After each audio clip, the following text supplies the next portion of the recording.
Research shows that coffee may be safer for people with irregular heartbeats. Researchers at UCSF tracked 200 adults in the U.S., Canada, and Australia who had a history of A-Fib for 4 years.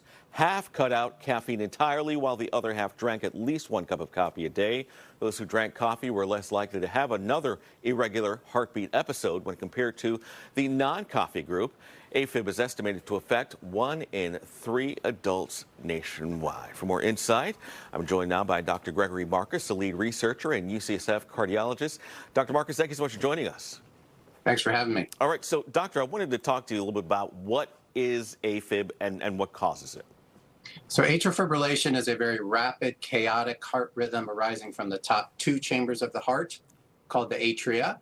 Can cause symptoms such as shortness of breath, fatigue, feeling faint, but perhaps more importantly, it's a leading cause of stroke and can actually lead to dementia, heart attack, and carries a heightened risk for death.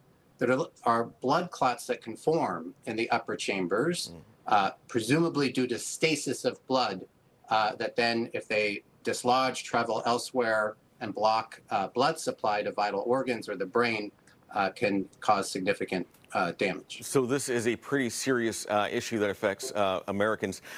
Why had doctors warned against people with this heart condition from drinking coffee, in the past? Yeah, so we tend to think of coffee, caffeine specifically, as something that ramps up the sympathetic nervous system. So the heart, or the nervous system, has 2 influences on the heart and blood vessels. One is the adrenaline side, called the sympathetic nervous system. The other is the parasympathetic nervous system, also called vagal tone. And it's the conventional wisdom has said that if we ramp up the sympathetic side, the adrenaline side, which caffeine tends to do, that may promote abnormal heart rhythm. So that's been the conventional wisdom, absent of really rigorous evidence to support that recommendation. So your study then found that this is not the case based on what you studied here of these 200 people. So what did it find? Did it find that coffee is beneficial to people that have A-Fib?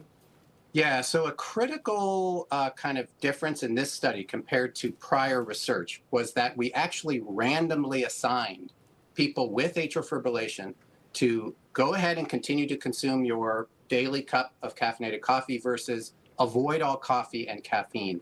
So prior research had all been what we call observational, meaning we just looked to see what happened to people who tended to drink coffee or not.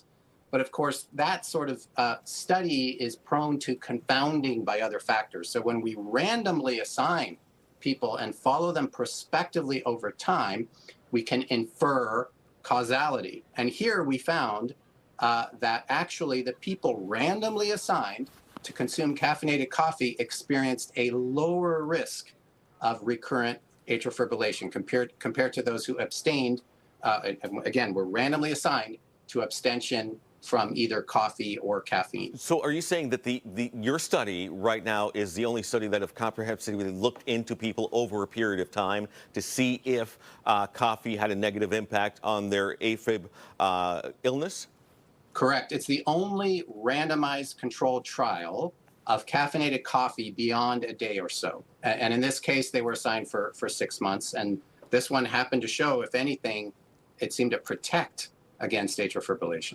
Okay, so we have the caffeine in coffee, the anti-inflammatory, benefits of this, but we have caffeine in soda too. So is there a difference between caffeine in soda and caffeine in coffee in this particular case?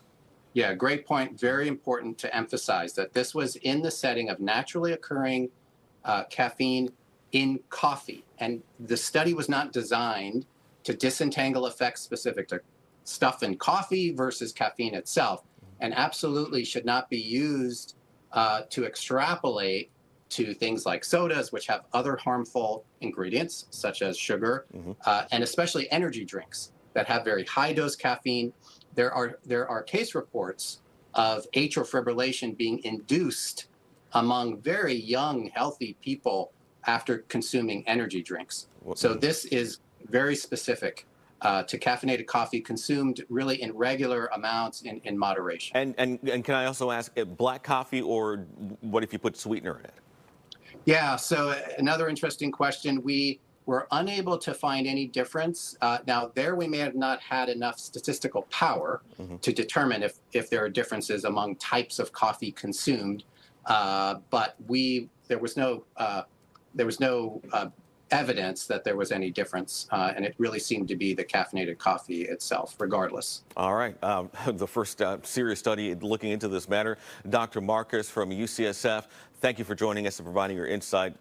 Hopefully more people can actually see the benefits of this if they suffer from A-Fib in their life, for sure. We thank you for your time.